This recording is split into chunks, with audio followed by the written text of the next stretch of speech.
This is The Cluttered Path, stories about life and the human experience. My name is Todd, and I'm here with James. Good afternoon, Todd. How are you doing this afternoon? I'm doing well, sir. Thank you. Awesome. Friends, you can find links to our website and socials in the description of this episode. We appreciate you and would love to connect.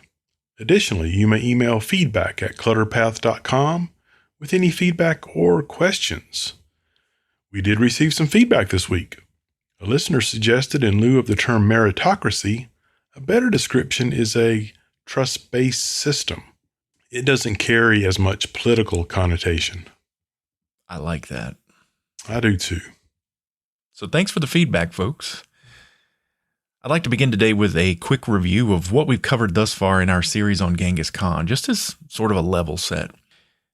Genghis Khan had a very humble beginning to his life. His birth name was Temujin.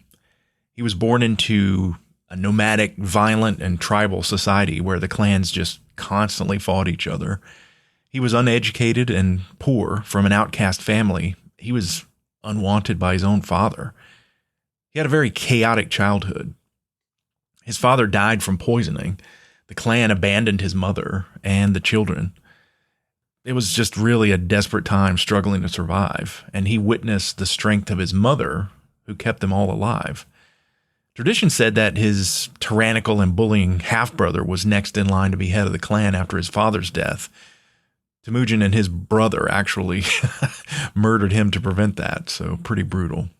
He was captured by another clan to punish him for that murder, and a captured family in that other clan actually cared for him and helped him to escape.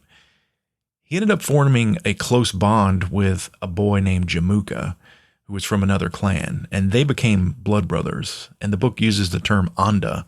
That's what the Mongols called a ceremonial brother that you chose.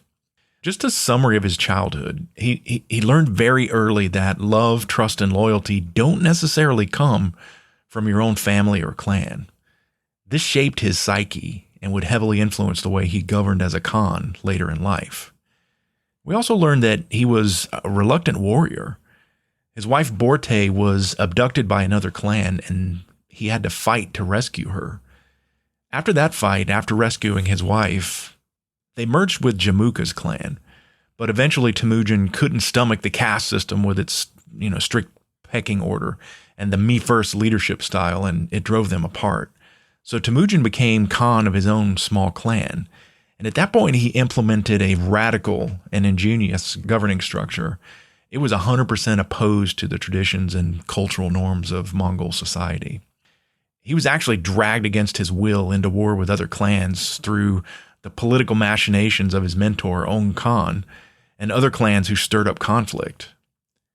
He saw problems in their society and he set out to change things. Yeah, and boy, does he. It was truly fascinating to learn about the changes he enacted. Many were first in human history. Yes, very innovative. So Genghis Khan's life is a challenge to me personally. He started out as a weak, timid, and unwanted child. He was a normal kid exposed to very traumatic events in his formative years. And he could have just accepted his lot in life and become like the other men in his society, committing the same cruelties that were inflicted on him, but he didn't. His mother's example was to speak up and fight. He considered his situation and was at odds with the way things were in his society. And then, when he was in a position to do something about it, he made radical changes. Strangely, though, in modern times, our understanding of Genghis Khan has been shaped by governments of both the East and the West who actively suppressed the facts and cast him as simply a barbaric destroyer. Western scientists even came up with the term Mongoloid to describe special needs children, a pejorative term. This was wrong. So we have much to learn from Genghis Khan because his ideas influenced all Western society. And that's the purpose behind these series of podcasts that we're recording. But we can also learn from the suppression of the history of the Mongols. I say we should constantly inspect our own understanding and beliefs just to make sure that what we believe is true and something we can live by.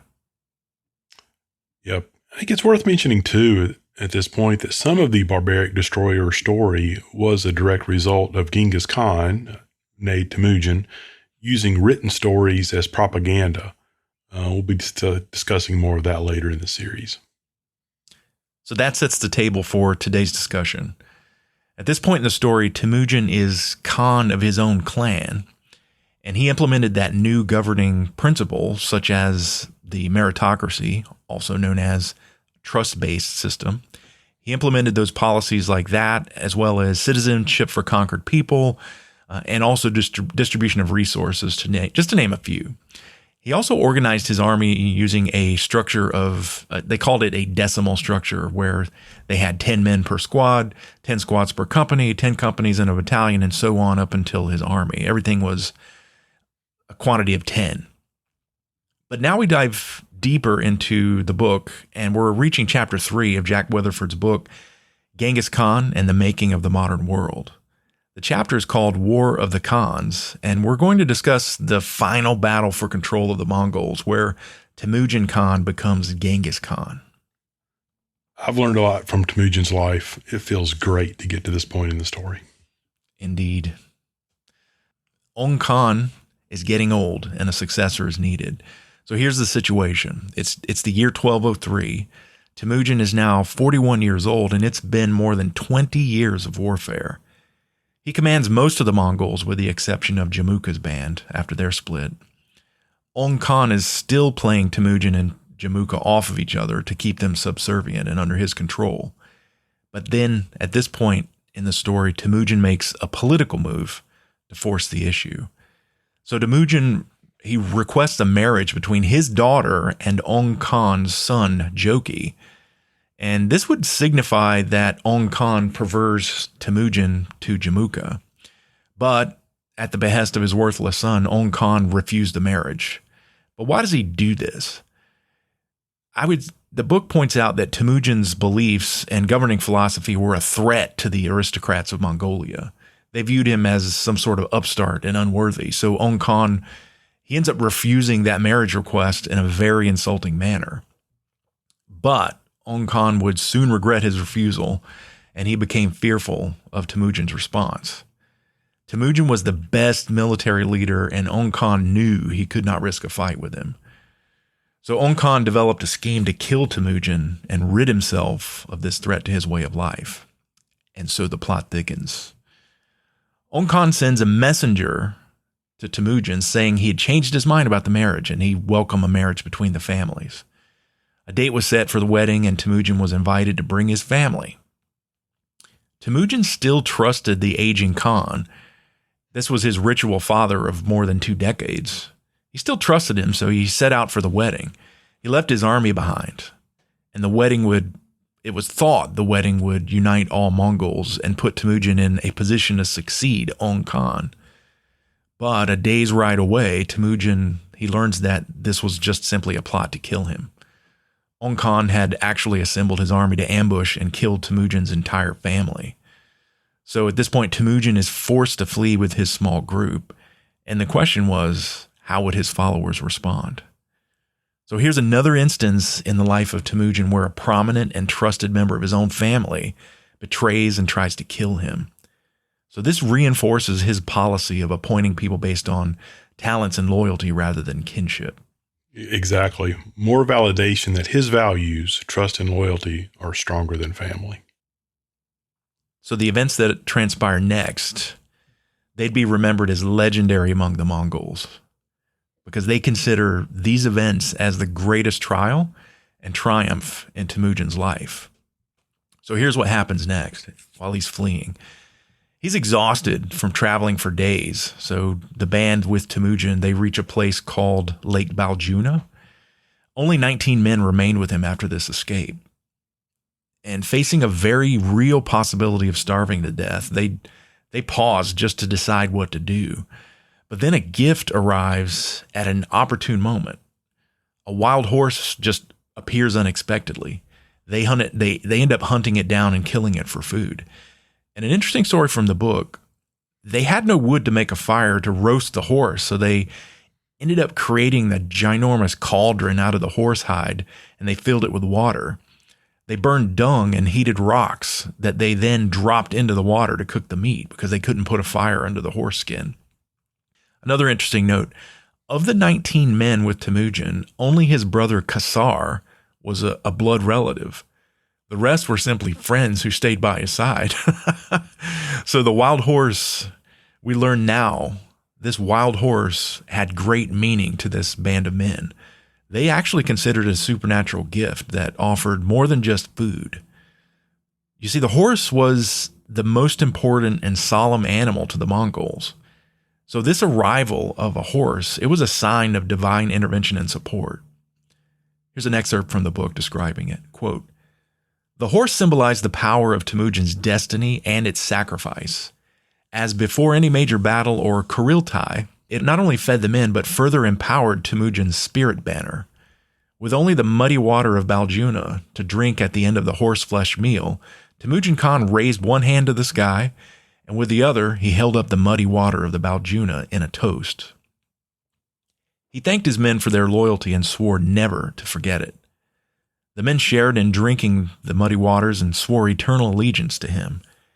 In the retelling of the episode in oral history, it became known as the Baljuna Covenant and acquired a mythic aura as the lowest point in the military fortunes of Temujin Khan, but also as the event out of which the identity and form of the Mongol Empire would arise.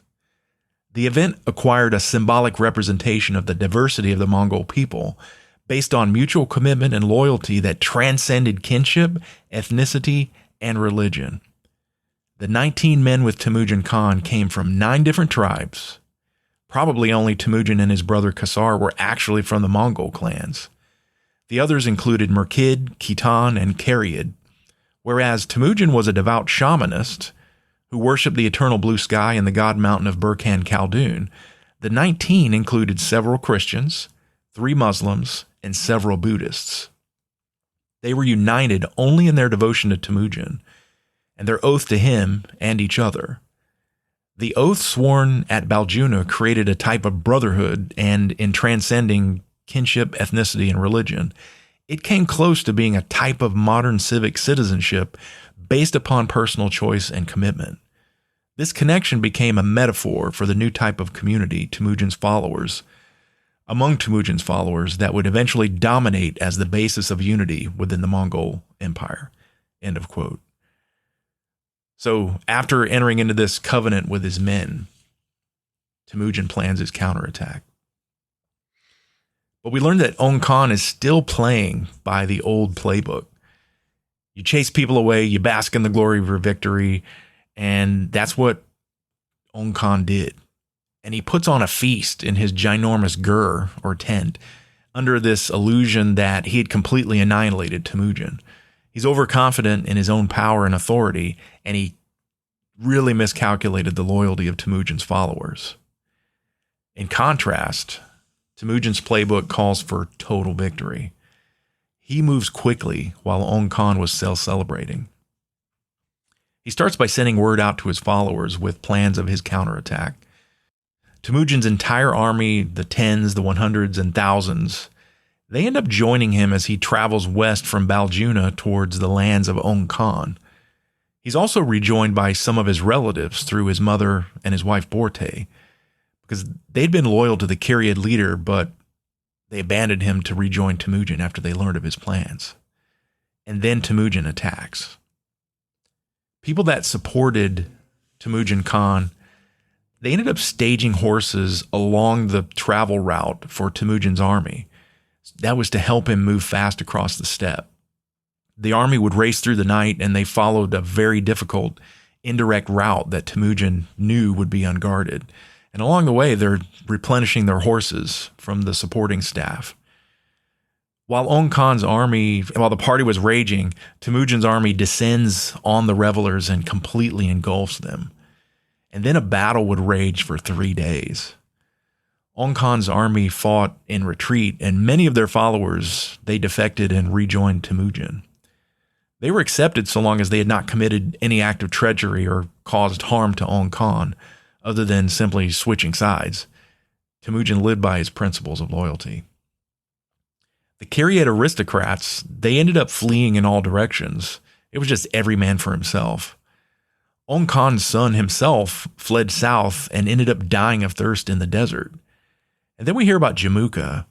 He and his followers fled west, and Ong Khan tried to follow and find sanctuary there with him. So we have here a core of 19 men who stuck it out with Temujin as he fled Ong Khan's army. Not only that, the people who were scattered to the winds, they still maintained their loyalty. His entire army reassembled to support Temujin. There truly was something different about Temujin Khan, and that really inspired people.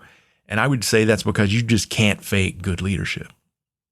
You can't. As we've seen the story play out, we see the folks show up. It really speaks to their loyalty of Temujin. They view him as their leader. Yes. Even though they had been scattered to different clans. Indeed, they came back from other clans. So Jamuka and Ong Khan, they end up fleeing west to seek refuge with the Naiman clan. Temujin turns his army west to finish the fight. So now we reach the next segment, the final battle for control of the Mongols. So it's now the year 1204.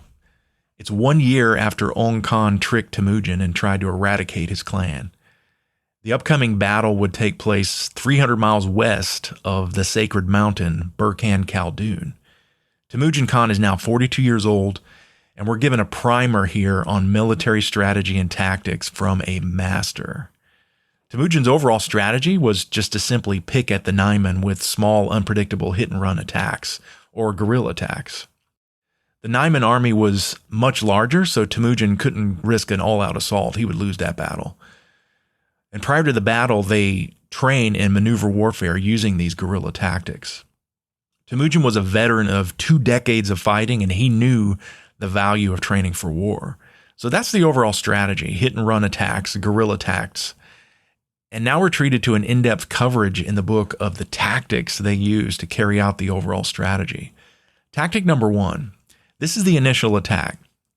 In that initial attack, the army advanced in a formation they called the moving bush or tumbleweed formation. So before sunrise, they approached in dispersed squads of 10, all of them advancing silently from different directions. They executed this quick attack, and the squads, after the quick attack, they flee in different directions. The result from that was a lot of enemy wounded, and they were unable to retaliate before Temujin's army just disappeared. And that leads directly into tactic number 2. So they switched up into, they called it the lake formation for their follow-on attack. In the lake formation, a long line of archers advances toward the Naiman. They fire their arrows and were quickly replaced by the next line in the wave. So the formation ends up striking in waves like it's hitting the beach, and it disappears quickly, just like the first wave. Then each wave returns to the rear to form another wave. And the result from this is that attack caused the Naiman to spread out in a long, thin line to meet the advance. And at that point, Temujin switches to his third tactic, which is called the chisel formation. So just pausing here for a second, just to look at the brilliance of Temujin Khan. He plans all of this out, and they're responding exactly like he thought. And now we get to that third tactic, the chisel formation. And this is where they have grouped squads, one behind the other. It's a very narrow front, but very deep. And this allowed the attackers to channel maximum force to one point in the Naiman line and then just chisel through them. And here's an excerpt from the book that summarizes Temujin's tactics here. Quote, "The tactics seem to be, at least in part, an amalgamation of older fighting techniques and hunting strategies. Yet the consistent inability of the perplexed enemy to respond effectively to this form of warfare indicated that Temujin had introduced enough innovation to make these strategies uniquely his own. Temujin had produced a new type of steppe army based on a greater variety of tactics, and most important, close cooperation among the men to complete obedience to their commanders. They were no longer an attacking swarm of individuals. They were now a united formation. Temujin used a set of maneuvers that each man had to know and to which each responded precisely and without hesitation. The Mongols had a saying, 'If he sends me into fire or water, I go for him.' The saying reflected not just an ideal, but the reality of the new Mongol warfare, and it made short order of the Naiman. End of quote. So Temujin was a student of warfare. He took what he learned and created new and innovative ways to fight. Yeah, Temujin was obsessive when it came to proposing or creating solutions to problems. Truly. I mean, we see this in his policies now and with his military tactics, constantly learning. Learning and adapting. Yes, learning, adapting, and applying. Yes. So here's a summary of the battle with the Naiman. Eventually, Temujin, he just stopped fighting and told his troops to get a good night's sleep. I love it. He's taking care of the troops, and I really love that about him. But during the night, the confused and disoriented Naiman troops, they began to flee, and Temujin chooses not to pursue them. The Naiman troops were actually killed by falling down the steep side of a mountain, and their bodies piled up like, the book says that they piled up like rotten logs at the bottom of a cliff. And the remaining Naiman were easily defeated the next morning. And Jamuka would escape into the forest. And at this point, we learn Jamuka's final end. In this excerpt from the book, Jamuka's own people hand him over to Temujin. Quote, "There was no group left where Jamuka might find refuge, and his end would come with a slow whimper, not with a climactic final struggle. Even the few remaining bands of Merkid were quickly swallowed by the growing Mongol nation, and the 40-year-old Jamuka lived as an outcast bandit with a small number of followers who fed themselves on wild animals. In an odd reversal of fate, the once aristocratic Jamuka had been reduced in the same state of existence that the young Temujin had faced when his father died. In 1205, the year of the ox, a year after the victory over the Naiman, Jamuka's followers, desperate and resigned to defeat, seized him and delivered him to Temujin. Despite the animosity between the two men, Temujin valued loyalty above all else. Rather than reward the men who brought Jamuka to him, Temujin had all of them executed in front of the leader whom they had betrayed." And then we have the dramatic conclusion to the story with Temujin and Jamuka. Here's another excerpt from the book. Quote, "Rather than seek revenge against Jamuka, Temujin offered to unite with him again. Jamuka seemed moved by the plea and by the emotion of his erstwhile junior partner, who now ruled all that Jamuka once had, and much more.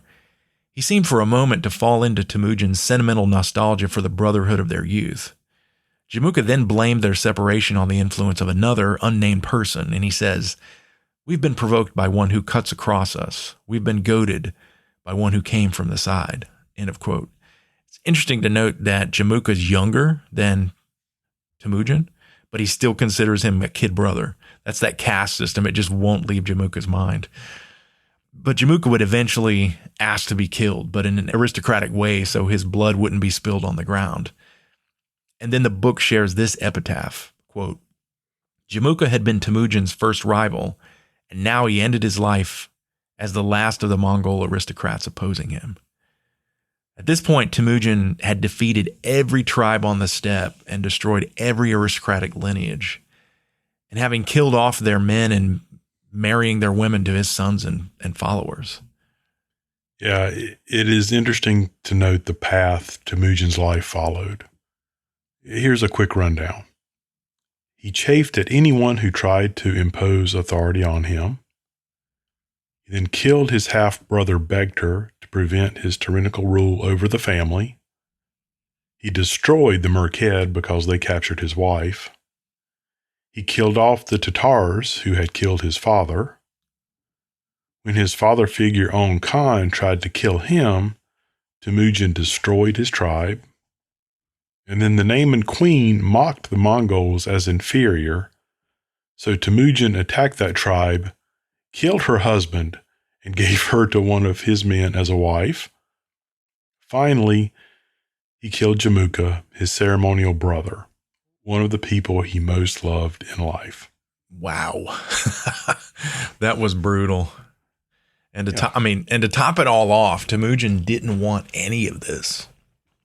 As a young teenage husband, he just wanted to enjoy life with his wife Borte and the clan, but he was forced to fight. But once he engaged, he really gave himself over to studying warfare, developing his own capabilities, and the larger armies, they just could not withstand it. And next up in the book, Temujin becomes Genghis Khan. And for sake of time, we'll touch on the high points of this segment. The ceremony occurs first. Temujin waits a year after the final battle with the Nayman so they could establish peace and mend relations. In 1206, at the age of 44, Temujin returned to his sacred mountain, Burkhan Khaldun, and he summons a Kuriltai, or a council, where he was installed as the Khan of all Mongols. Now, at this point, Temujin abolishes inherited aristocratic titles. All offices from that point on belong to the state, not to the individual or his family, and the offices would be distributed at the will of the new ruler. Becoming Khan also means a new title. Temujin, he ends up rejecting older tribal titles, and he chooses one that his followers were probably already using. He calls himself Chinggis Khan. The Mongolian word Chin means strong, firm, unshakable, and fearless. It was just a very simple but fitting title. And he would later become known in the West as Genghis Khan, as words were translated down the years. During the ceremony, he was placed on a black felt carpet that was spread on the ground, and someone was ordered to, quote, pronounce the people's pleasure. And the speaker warns Genghis Khan strongly with these words, quote, whatever authority of power had been given was derived from heaven, and that God would not fail to bless and prosper his designs if he governed his subjects well and justly, but that, on the contrary, he would render himself miserable if he abused that power. I absolutely love this. The people, they installed Genghis Khan in a religious ceremony with prayers, finishing them off with a phrase very similar to the Christians' use of the word amen. And then the people's representative gives a speech where he issues a stern warning that, hey, Genghis Khan, your power came from heaven. And he tells Genghis Khan that his power was to be used for the good of the Mongols. If he abused his power, there would be serious consequences. It is interesting to note what we've learned from, another Khan would have probably executed folks for suggesting that they are subservient to a god. And yet Genghis Khan acknowledged that he serves a god. Right. We've been given the idea down through the history handed down to us that Genghis Khan was just a tyrannical dictator. That wasn't the case. He was brutal in warfare, but in leadership of his own people, I would say he was humble. And we'll learn later when we talk about his death more about that. But let's take a look at the size of the Mongolian Empire at this point, at the point Genghis Khan has been installed. The empire was roughly the size of today's Western Europe, with a population of about 1 million people. Kind of small, actually. The book says, quote, his empire was grass and contained far more animals than humans, end of quote. In addition to that new title, Genghis Khan came up with a name for his people, calling them, quote, the Great Mongol Nation. In the years ahead, the empire would continue to expand. Genghis Khan is now ruler over the Mongol nation, but the book says, that battlefield victories, it did not confer legitimacy of a Khan until it was publicly acclaimed at a Kuriltai, or a council. Also, if a group chose not to send anyone, they rejected the rule of that Khan, and he could not claim to rule them. But the flip side of that is they could not claim his protection. Yeah, so he was not installed as a dictator. A clan could say, you're not our Khan, and their wishes would be honored. With Genghis Khan now installed as ruler of the Mongols, he gets to work.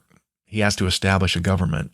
And now we move into a new phase of Genghis Khan's rule, where he builds a new nation. So we'll start with an excerpt here as well.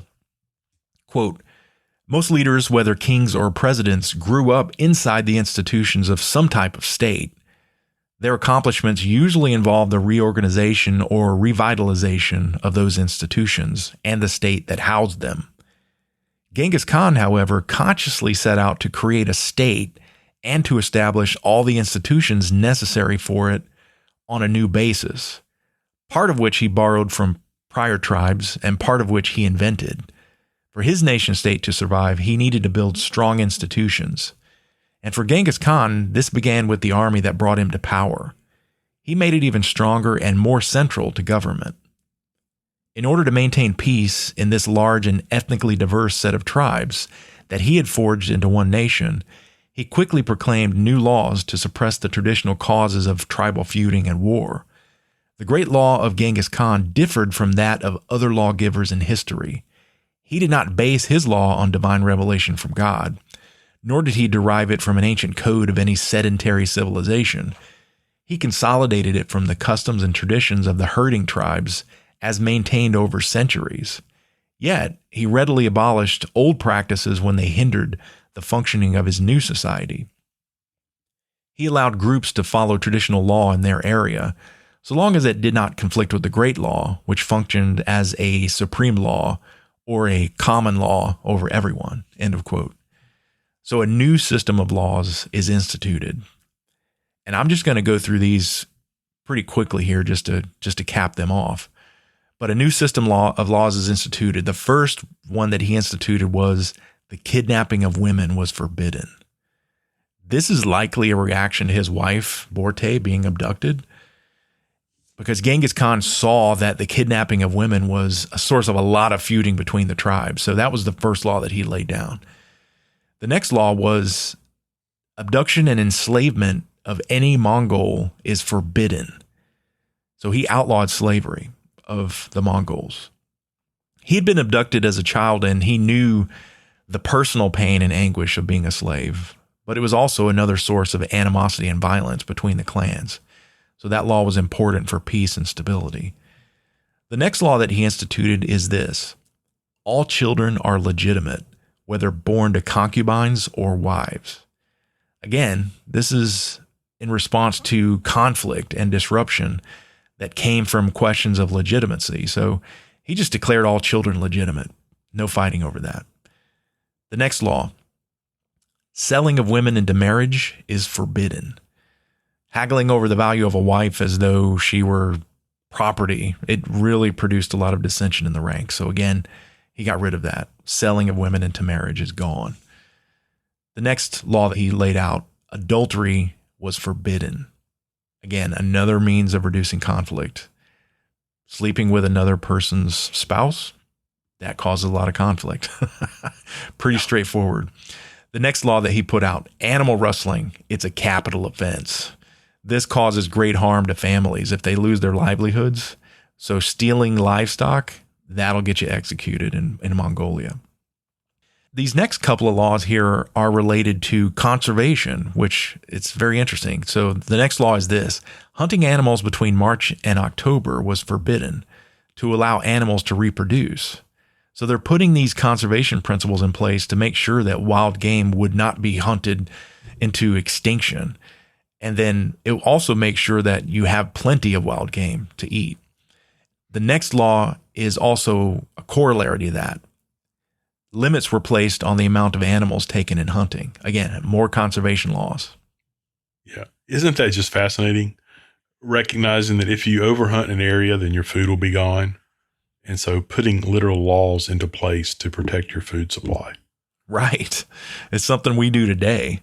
For hunters in America, conservation agencies have regulations that specify when you can hunt, how much you can take, and the manner in which it's taken. And Genghis Khan did the same. And you could only take what you needed for food. It wasn't sport. So I appreciate the conservation practices. The next law was super important: complete and total religious freedom for everyone. This is probably the first law of its kind anywhere in the world. People were just simply permitted to worship the God of their conscience. Genghis Khan, he continued to be an animist who worshiped the earth, sky, and the spirits around him, but he did not want the government to impose a state religion. The next law was related to that, and he stated that religious leaders, they would be exempt from public service and taxation. Pretty straightforward. Religious freedom, and then special treatment for religious leaders. Now here is another one, super important law, one that carries into the idea of this. It's just self-evident truth, but here's the law. The Khan must always be elected in a Kuriltai. So he believed in free and fair elections. I love that. And here's the next one. Everyone, even the Khan, must obey the law. Wow. So here's an excerpt from the book describing this. Quote, enforcement of the law and the responsibility to abide by it began at the highest level with the Khan himself. In this manner, Genghis Khan had proclaimed the supremacy of the rule of law over any individual, even the sovereign. By subjugating the ruler to the law, he achieved something that no other civilization had yet accomplished. Unlike many civilizations, and most particularly Western Europe, where monarchs ruled by the will of God and reigned above the law, Genghis Khan made it clear that his great law applied as strictly to the rulers as to everyone else. His descendants proved able to abide by this rule for only about 50 years after his death before they discarded it. End of quote. So everyone is subject to the law. The last system he put in place to support this new government, a system of writing was established and judges were appointed. So, I mean, the new laws had to be written down and a judiciary was created to adjudicate them. So those are the laws that he put in place. After being elected, Genghis Khan recognized the huge responsibility he had to create a new nation of laws with institutions that provided stability. Yeah, so there's a lot here. Supremacy of the rule of law over any individual. I mean, wow. We find ourselves revisiting this question in the U.S. after a couple hundred years. We say we're a nation of laws. That actually means something. There is meaning behind that. Even the president of the United States is subject to the law. But we have seen instances here in modern America where politicians haven't really been held accountable. Not to get political, so we won't go down that path. Yeah. And then writing all the stuff down. One of the takeaways from the Jurched Kingdom was paper and writing. Word of mouth was good, but it had its problems, as anyone knows that's played the game of telephone. So let's write that stuff down. Yeah, you put it in writing. It means something. I mean, centuries prior, the 10 Commandments were put in stone. And that's where we get that phrase, etched in stone. And Genghis Khan said, write it down. And he wanted the people to learn to read because they were going to be a nation of laws. So this was good. And the Mongols would enjoy a few years of peace. But then in the next section of the book, we find that unity and peace actually threatened stability. Peace and prosperity created problems for Genghis Khan. With no wars to fight, conflict erupted within the tribes. It started with family squabbles. His kin, they saw that Genghis Khan was awarding larger shares of goods and power to allies outside the family, and they weren't happy about it. Genghis Khan's court of advisors had almost none of his own relatives, and so his family were really miffed about that. So it caused some squabbles internally in the family. And then we also see that an unexpected rival emerges within the kingdom. The army was loyal and there weren't any aristocrats to contend with within the army. But his own shaman, this fellow named Teb Tengeri, he was enriching himself and his 6 brothers by embezzling funds from Genghis Khan's mother's estate. Of all people, taking from Genghis Khan's mother. But the shaman and his brothers, they garnered a following and it stirred up strife. And Teb would eventually be killed as a result of that. And then they had the problem of not having anybody to fight. All the tribes were united and Genghis Khan was their ruler, but they reached a point where it was like, okay, what do we do next? And without enemies, they didn't have a reason to stick together. So Genghis Khan appeared to be searching for a fight. They needed a mission. In 1207, Genghis Khan ends up sending his 27-year-old eldest son, Joki, and 10 battalions of the army north into Siberia. That's 10,000 troops, by the way. He sends 10 battalions into Siberia to seek submission of the forest tribes. The mission was a success. They didn't have to fight. I mean, they just surrendered and said, yeah, we'll be part of your kingdom. So Genghis Khan ended up adding this territory and tribes to the nation, but the trade-off in goods that they brought home were not so attractive. Genghis Khan would then head south and discover lavish wealth of China.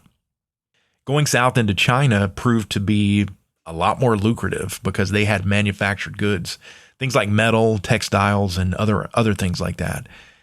So Genghis Khan, seeing this great wealth, ends up offering his daughter in marriage to form an alliance with they called it the Uyghur, Uigher.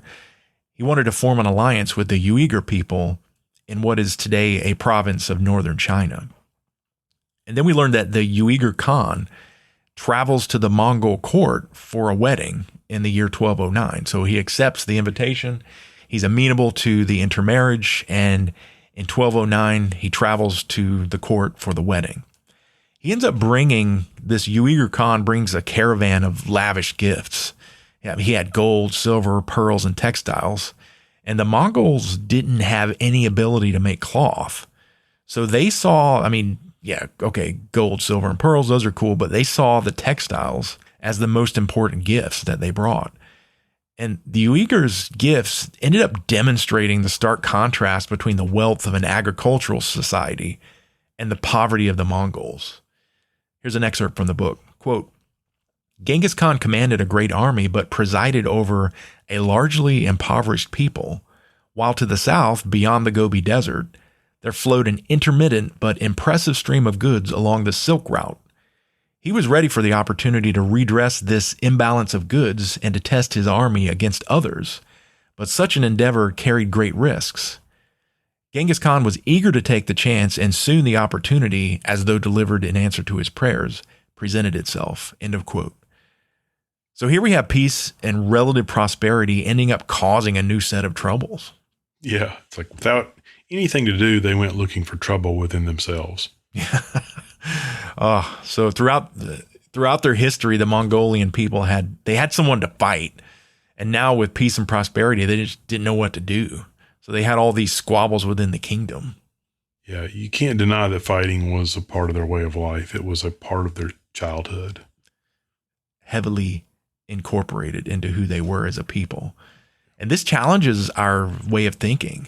We didn't grow up with warfare. We grew up in peace. So this is all we know. I mean, yeah, we have wars in distant lands, but inside America, peace is what we know. So to hear how Temujin did things when he was fighting, killing the leaders of conquered peoples, that's brutal. We can't imagine that. In our mind, it's kind of like let bygones be bygones, but he had a purpose behind those killings. He killed the leaders of conquered peoples for a reason, and it was to prevent additional warfare and fighting. I can't grasp that, but he had a reason behind it. Again, I can't excuse it. It just is. All we can do is report it. It is history. So to close out this session, we covered a lot of ground today. Here's what we talked about. There was this horrendous betrayal by Ong Khan, Temujin's ceremonial father. Temujin and a very small band of men end up fleeing for their lives. And in their darkest hour, the band receives this supernatural gift of a wild horse. And then they're eating the horse. The men end up swearing eternal allegiance to Temujin in what the Mongols would call the Baljuna Covenant. And from there, Temujin, he has one of the greatest comebacks in history, and he ends up becoming Genghis Khan, Khan of all the Mongols. So just as you consider the life of Genghis Khan, I want you to understand that he was a normal human being who, when he encountered truly malevolent people, he chose to confront the evil. Now, that's not to say that you and I should murder our stepbrother if he's a bully, so let's be reasonable here. But that said, you and I have the choice to do our own soul searching and confront our own faults and failings as we seek to grow as people. And also, we should constantly inspect our own understanding and beliefs to make sure that what we believe is true and something we can live by. Next episode, we're going to talk about the Mongolian expeditions into China and a place called Khwarizm. Thank you so much for listening, and we appreciate it. Thanks, Todd, and I'll look forward to seeing y'all next time. Thank you for listening to The Cluttered Path. Today's episode was made possible by the writings of Jack Weatherford from his book, Genghis Khan and the Making of the Modern World. Copyright 2004 by Broadway Books, a division of Penguin Random House. Music for today's episode is used with permission of the Black Fan.